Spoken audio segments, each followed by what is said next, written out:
Okay, we have 3 o'clock. I'll call the meeting to order. Was meeting properly noticed? Yes, it was. Clerk, please take roll. All members are present. Okay. Have the agenda before us. Motion to approve by Supervisor Churko. Second by Member Morgan. Any discussion or questions on the agenda? Seeing none, all in favor signify by saying aye. Those opposed signify by saying nay. Agenda is approved. Minutes from June 10th. Motion to approve. Supervisor Kubarski, do I have a second? Second by Supervisor Churko. Any discussion or questions on the meeting minutes? Seeing none, all in favor signify by saying aye. Aye. Those opposed signify by saying nay. The June 10th meeting minutes are approved as printed. We don't have anybody signed up for public participation. Next meeting date, we'll schedule it for October 7th. How does that work for everybody? At 3 o'clock? Okay. See heads nodding. Okay, so we'll move on to the first item for action, number 8, UW Extension's budget. Mr. Chair. Oh, yes. Yep. I'll just start off real quick. We're just bringing the department budgets to the committees just so they can weigh in. There's really not any action that needs to be taken. This is just the departmental ask that's going to be submitted to the county administrator when they meet with myself and the county administrator. Okay. So, okay. turn it over to UW Extension now. Yeah. So if the directors on the items want to notice any changes or any big items that are different or whatever you want to discuss. So. Okay, well, we worked hard to stay within the zero increase. So our increases are on, if you go down to the section called UW Extension Education expenses on the left column 42. Let's see, go up a little bit. Right there. It begins with line item 100E 42 55620 110 000 wages. So the wages were an increase based on the county predictions there. And so you look at those first 1, 2, 3, 4, 5, 6, 7, that's all our support staff. And those are specifically county employees. The line that's called contracted services, those are our FTEs that are contracted through the University of Wisconsin's Division of Extension. So our 4-H youth development educator and our health and well-being educator, their dollars are in there. We do get support from our FoodWise staff, and that will be changing. I'll talk about that later. Then when you look at the next line items, we did make reductions in copy machine, other office supplies, and license fees. If you go on, one more line, we made a reduction in mileage and travel. So then our total budget request for 2026 is up slightly based on those salary and contracted services amounts. Any questions? Supervisor Postowski. Yeah, I think it was Chair. I just had a question. There's been some questions on some of these amounts or allocations, I should say, as far as where the education is taking place and where or who the students are. I mean, really, there's been question that some of this has been done outside the county, Adams County. We're educating people outside the county, perhaps. So I guess we want to be sure that all of our taxpayers or our taxpayers' dollars are being spent within the county. And I know there's been some expenses for travel outside the county as well. So there's more questions with that. So I don't know if we have any answers for some of this to bring it a little more clarity. Some of this presentation, please. Sure. So to start with, our educator staff, our extension educator staff, the 4-H youth development educator and the health and well-being educator, those two individuals are assigned specifically to Adams County. We pay in Adams County $49,063 per person. and the state picks up the rest of their salary and benefits. So if you are concerned about them working in another county or in a neighboring county, they often are doing programming in partnership with other educators from another part of the state, and they do bring education to other folks as well, but that's in that part of their salary. Okay, it just seems that some of these expenses are crossing county lines and being allocated. There was talk about things being done in the Dells, for example, with students down there. So it's just more questions. Obviously the Dells is not part of Adams County. How many students in the Dell School District are Adams County residents? I would think that there is a. Well, fairly why high aren't we percentage. doing this in Adams County? Why are we going down there? It's just these funds should be kept within the county, and it doesn't appear that it's being done that way. There was Uh, direction given to staff in previous years that they should be spreading their educational opportunities out to more than just the Adams Friendship School District. So that's the effort that's been made to reach students in more than just the Adams Friendship District. So we've worked with folks up in the library at Rome, and our 4-H youth development educator worked with students in the Wisconsin Dells area, because that's already an organized facility and a place for them to do their work. Yeah, rather than spreading out our energy and resources all over the place, I'd recommend that we focus on, especially the children here in Adams County, We are. Mr. Chair. and not, Yeah, It but seems some of as the though we're children going- here, if you recall, some of the people in the southern part of Adams County live in Adams County, but they go to the Dell School District, just like in the northern part, they go to the Coosa School District. So, but they're Adams County residents. I believe So we it'd be need to- better allocation if the education was done here within the county rather than we're running to them. They, We aren't we, running to them. we are Adams County. We shouldn't be, we take care of the people here that pay the taxes here in Adams County. That's all I have. Thank you. Chair. I could provide maps to Supervisor Podolsky of all the different schools that we deal with in Adams County. In regards to, we have 5 different schools in our county, Adams County. It might be a little bit more productive if we're not chasing around all these different sites and we have one location within the county that they can come to rather than have our people chasing them around that come to us. It'd be far more productive and far less counterproductive. I think what we got going on here, just from what I'm hearing, anybody can pick up on this, by the way. In It's a- counterproductive. in Okay, very our- counterproductive. It's counterproductive use of our taxpayers' dollars is what it is. Okay, thank you. But I am going to rebut the fact that in a recent needs assessment workshop we did with residents from all of Adams County, transportation is a huge concern. And so young people who need some kind of youth education can't just come to wherever. They're going to be in an organized space, and that organized space right now happens to be in the town of Rome Library, or it might be in the Wisconsin Dells School. I So don't we're know. trying their needs as well. Right, but why don't we have that location here? They have to travel, obviously, they have to travel to that location. So they're getting to that location, obviously, so I'm pretty sure they could probably get to another location. I think we're spreading all these out, it sounds like. We could have one location rather than have 5 locations. Do you see my point, everyone? This is counterproductive. This is a waste of taxpayers' dollars. Thank you. Does anyone else have any questions? No, thank you. Okay, then we have your report then. Okay, my report would be that I wanted to share we did, in the process of the last 6 months, learn that the SNAP Ed funding from the federal government was cut. So we will lose our staff, FoodWise staff. So we'll no longer have the programming that's been done and offered by that support by our Angela DeSmith and Sharon Volkening-Wolf.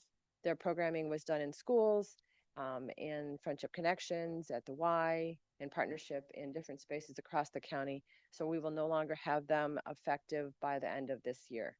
That money will terminate. So that's a big loss. We've had that program in existence for over 20 years, and a lot of our young people and people in low socioeconomic standard have been supported by that programming on nutrition education.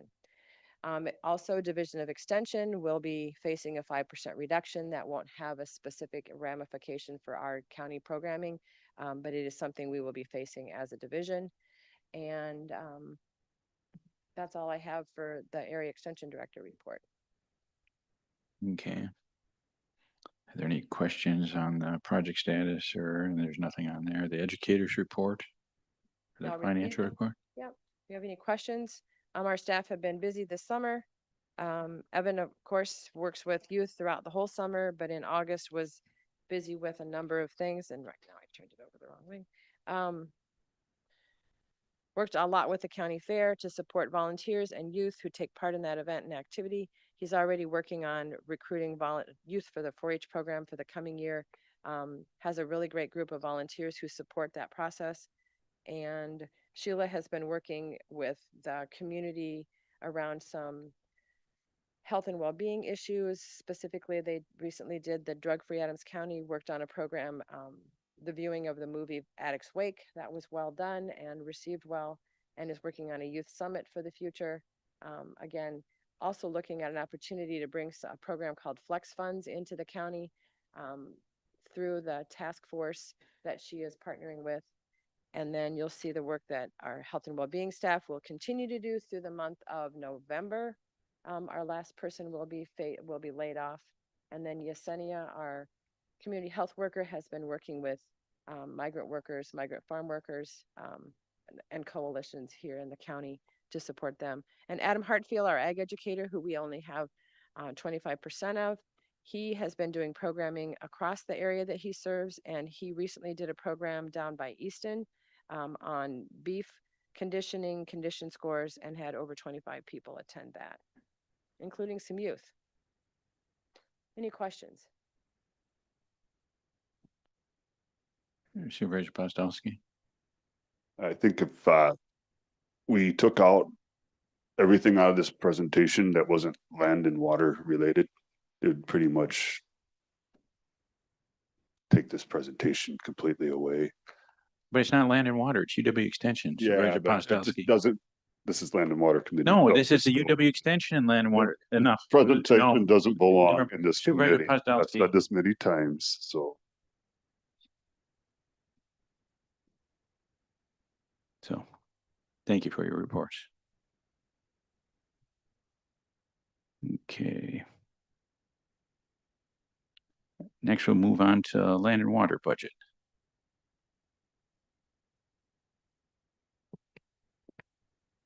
Go ahead, Colin. Yeah, there's only one big change that I wanted to touch on. It's on the first page underneath conservation aids, the 5th line item, the DATCAP SWIRM grant. This is where our staffing allocation funds and our cost sharing funds are held. There's quite a significant increase in this for the 2026 budget. Through this year's, or when the state was going through their biennial budget process, myself, along with a few other county conservationists, sent letters to state representatives suggesting that they abide by state statutes and give county funding what it states in state statutes.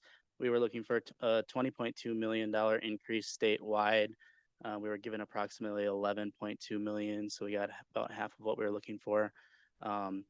But this account, we're gonna get in our draft allocation that they sent out here just last week.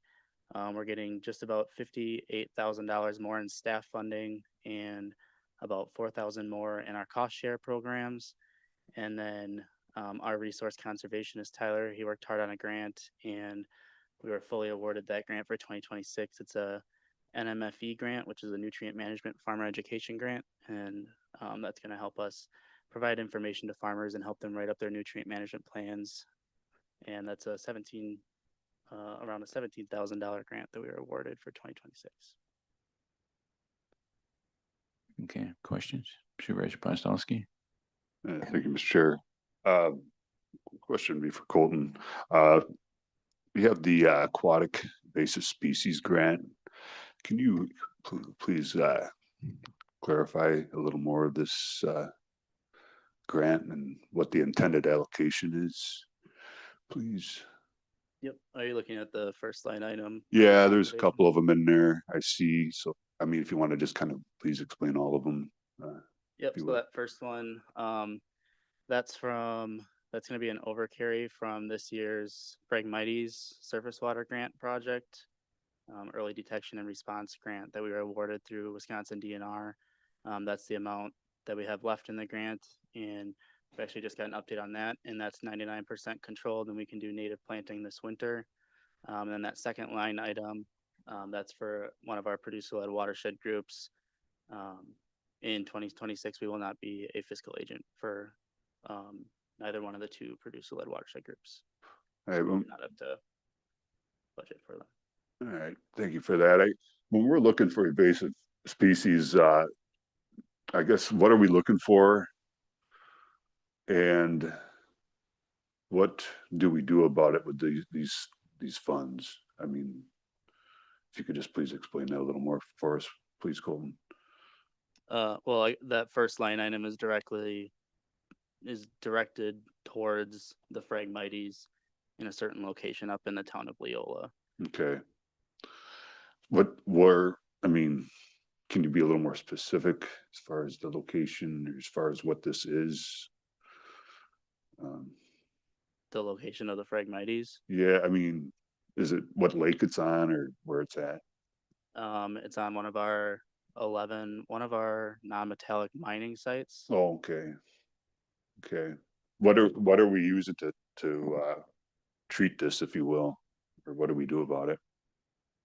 We contracted with ERC, an environmental resource consulting agency, and they were out there treating it, and then we are responsible for the native replanting of it. Okay, so what do we do to treat it? Is it sprayed, or we put herbicides on it, or what? Can you please explain that a little more? Yep, they were doing chemical treatments. There was 4 chemical treatments applied over the course of a year. Okay. Now these chemical treatments, I mean, I wonder how much research has been done. Is it killing all plant life, or is it just killing these specific? Point of order, that question doesn't have anything to do with the budget. We need to Sure. limit discussion. I'd like to know what we're spraying and what we're using with the chemicals. Into programming, not financial matters. No, this is a financial matter. Well, it's for the budget next year and it's just a carryover item and We're not clear on these funds, and I might motion to cut this from the budget. So this time I'll just motion to cut this from the budget. It was a grant that was already awarded. I think that would look pretty poor if we get rid of a grant or give back money that is unutilized. Oh, can we reallocate it? Perhaps we can No, motion to probably not, no. reallocate these funds to a more clear No, allocation. project scope and everything was already done for the Phragmites. Okay, let's look at the next thing here. It's a wildlife damage. Can somebody please explain that a little more? There's a significant change here in the numbers we're seeing. So just looking at that, please. the numbers are exactly the same, $100,000 and $100,000. Okay, well, it looks like there's been some changes, but what are these funds allocated for? That's when Maddie Pfaff from USDA and APHIS comes in. This is for a wildlife damage control program, where she gives stipends to farmers that have wildlife damage. This can be through deer, birds, migratory waterfowl, bear, wolf, elk, Okay, and then she'll be coming in the next couple months to explain more on this budget. okay. Do you know of any research that's been done on any alternatives as far as, control of these overpopulated deer herds, for example? Have they looked into predatory species animals, such as more bear, or perhaps more wolves in the area to help mitigate the overpopulated deer population? I guess for this year, the county CDAC meeting, the Deer Advisory Council, they held a meeting and they have switched the entire county over to central farmland, which gives out more doe tags. So that should help eliminate a good majority of not a good majority, but that should help decrease the population of deer within the county. Okay, as the any, county forest land or forested land, okay, which gives out a minimum amount of doe tags. okay, thank you for that. What about changes to hunting practices as far as, you know, they have early hunts and stuff. Mitigated by the state of Wisconsin, not by the county. They have the DNR. But we're deer not the management. DNR. We're not in charge. We're not in control of the You DNR. can, maybe You can, recommend that we change the way we're doing the hunt scheduling. they have that deer advisory council. Everybody's welcome to attend that. Okay, we're doing the early hunts that might cause the deer to be alarmed. And what we used to have opening day of deer season is no longer Supervisor opening Pozdolski, day. that has nothing to do with our budget. So It's causing the overpopulated deer herd. Supervisor, So I would Supervisor- motion, because there's not clarity in this. And I'd also recommend that we have signs to, mark these spots, and I know we're not doing that. So I'm gonna, at this time, motion to cut this line item from the budget. It would be line item 56180. Is there any second on that? Okay, that motion dies for lack of a second. So Supervisor Selmstad, you had your. Mr. Chairman, I think we're getting outside the scope of this meeting, which is a budget, Mhm. not what the DNR is doing on as far as deer control. This is a budget meeting. Yeah, well, this is the county board. I'm a county board member. But we're talking about the budget, so please, if you have any other further comments, please keep And I it. do have another question, and that would be under erosion control. I believe that is line item 56185. And we're just looking for what this entails. Yep, so this is broken out from what I explained before with the DAT cap swarm grant, that increase in allocations. This 88,000 is our cost sharing practice. This can be a hard practice, such as like gully erosion control, stream bank protection, and then we also have what they call a seg dollar, which is the second part of this, and that's kind of like a more soft practice for cover crops and nutrient management planning and stuff. Okay, That comes from that $275,000, $79,000 up top. It's just broken down. how about contour farming? That used to be a practice that was done where crops were alternated, you'd have corn and then you'd have hay, rotation down the hillside, waterways. I wasn't able to find any information in past presentations regarding this topic. So has there been done research or any consideration for options such as this, Colton, that would help mitigate erosion? We call waterways. This is, grass that's left, in a cornfield where we know the water is going to flow, or the low spot. We don't till it. How does that pertain to the budget here, Well, Supervisor this is Pozdolski? farming, and it's contour farming, and we're wondering if there's been research done to mitigate soil erosion. So farmers know about this kind of lingo. This might be foreign lingo to some of you that don't understand farming, but Normally contour a lot of farming us is used do. where there's a lot of hills and, I know up in my area, there's not a lot of hills. So, I mean, but we're what does it have to talking- do with the budget? We're talking What does that have about to do with the erosion, budget? soil erosion. He told you what the budget is for There's- soil erosion. and I'm wondering if there's been research to alternatives other than what he's presenting here, such as contour farming.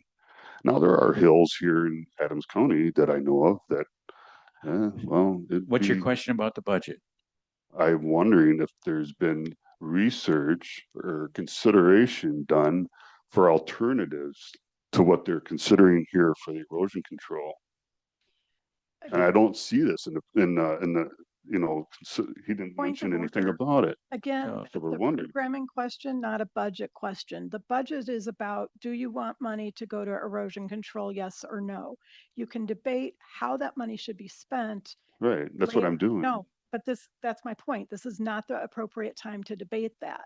This is the big overview. These are the categories that we're going to spend money on. The time to have that debate is later when those topics come up. I'm looking for more clarity if I'm gonna approve this, and I'm not getting it. There's no I'm not gonna motion to approve it. approve any of this. Well, I'm not This gonna is- approve it anytime. I'm gonna motion to cut this as well. I'm gonna motion to cut this from the budget.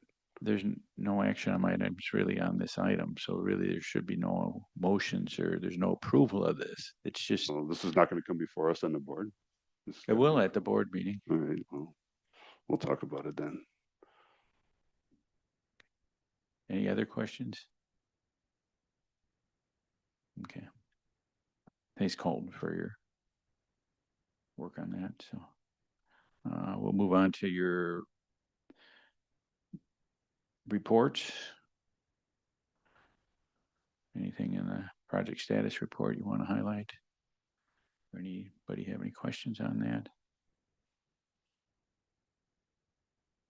Oh, I will highlight one thing. Our 10-year plan process.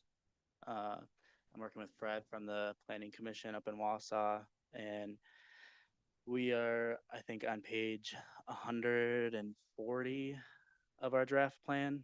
We should be finishing up the draft within the next week and getting that over to DATCAP for their first review.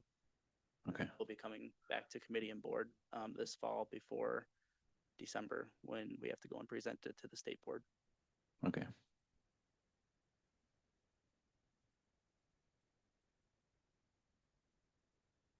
And then the land and water staff report and financial report. Yeah, and just the main highlight on the staff report was just the preliminary DATCAP allocations highlighted in yellow there. Okay.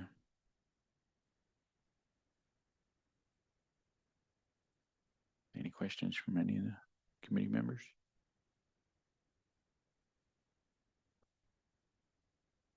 Okay. Seeing none on that, we have the Lakes Alliance report. Nothing to report this month. Last month there wasn't a quorum at the meeting, so there was nothing discussed. Okay, thank you. Then on agricultural report, Outside of the harvesting continuing, they're just in the middle of it, and I know they're spreading manure all over because it goes past my house, but there's nothing else to report, no. okay. Then the DATCAP report is included on there. So, any questions on that?